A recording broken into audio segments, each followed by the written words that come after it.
വൈദ്യപരിശോധനയ്ക്കായി തിരൂർ ജില്ലാ ആശുപത്രിയിൽ എത്തിച്ച താനൂർ തെയ്യാല കൊലപാതകത്തിലെ ഒന്നാം പ്രതി ബഷീറിന് നേരെ ജനങ്ങളുടെ ശകാരവർഷം. പ്രതിയെ എത്തിക്കുന്നുണ്ടെന്ന വിവരമറിഞ്ഞ് ആശുപത്രി പരിസരത്ത് തടിച്ചുകൂടിയ ജനത്തെ നിയന്ത്രിക്കാൻ പോലീസ് പാടുപെട്ടു. കോടതിയിൽ ഹാജരാക്കിയ പ്രതിയെ കോടതി റിമാൻഡ് ചെയ്തു.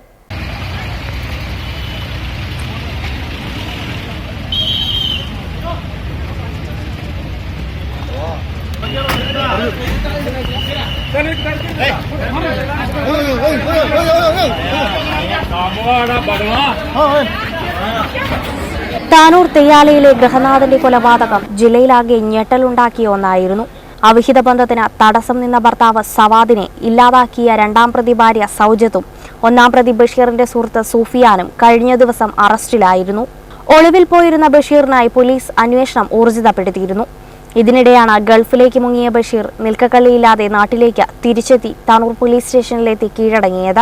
തെളിവെടുപ്പിനായി തെയ്യാലയിലെത്തിച്ച പ്രതിക്ക് നേരെയും ജനങ്ങൾ രോഷം പ്രകടിപ്പിച്ചിരുന്നു. കനത്ത പോലീസ് കാവലിലാണ് പ്രതിയെ വൈദ്യപരിശോധനയ്ക്കായി തിരൂർ ജില്ലാ ആശുപത്രിയിൽ എത്തിച്ചത്. ബഷീറിനെ പോലീസ് വാഹനത്തിൽ നിന്നും പുറത്തിറക്കിയതോടെ ആശുപത്രിയിലെത്തിയ രോഗികളും കൂട്ടിരിപ്പുകാരും നാട്ടുകാരും തടിച്ചുകൂടി. വൈദ്യപരിശോധന പൂർത്തിയാക്കി പുറത്തിറങ്ങിയ ബഷീറിനു നേരെ സ്ത്രീകൾ അടക്കമുള്ളവർ പ്രതിഷേധം പ്രകടിപ്പിക്കുകയും അസഭ്യം പറയുകയും ചെയ്തു.